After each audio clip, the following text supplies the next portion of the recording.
On the Pfaff Ambition Essential sewing machine, there is a needle threader. Let me show you close up how to master your needle threader. So number one, I like to recommend people always use the needle threader because number one, if you've put a new needle in and you do not get it high enough, the needle threader won't line up, which would be an indication you didn't put the needle in right. So that would give me an idea, oh, better check that, push that needle a little higher. That really makes a difference. Now, if you had to be small enough to come through the eye of the needle, you have to be pretty small. And there's a little hook that is coming from the back to get the thread. So if you do bend that, eventually, well, it stops going through the eye of the needle. And you do need to either bend it back yourself or have your local Pfaff store help you out with that. They can kind of bend it back.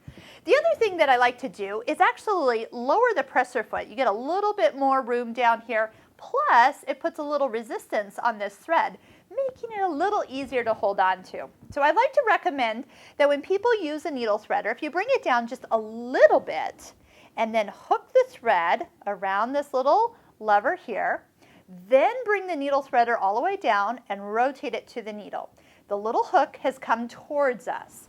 Take the thread up to that hook and kind of lift straight up. Now I'm not pushing the thread back, just gently up, and then rotate the needle threader back away from you while letting the thread fall out of your fingers. If you hold on to it too tight, it can't do it. And it will pull a little loop through the needle, allowing you to finish pulling the rest of the thread through. So let's do that again.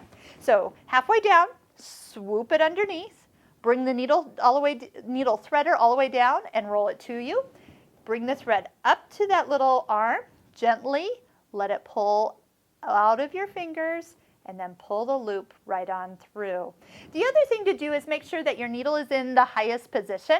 So use like your needle up down button that's on the right here above your reverse button to cycle through and make sure that needle's all the way up. So if you've turned your hand wheel, that could change the location and sometimes not let the needle threader be where it should actually work. So just remember, be gentle. If your needle is too small, like a size 70, this doesn't fit through, but a size 80 and above, you are good to go with using your needle threader.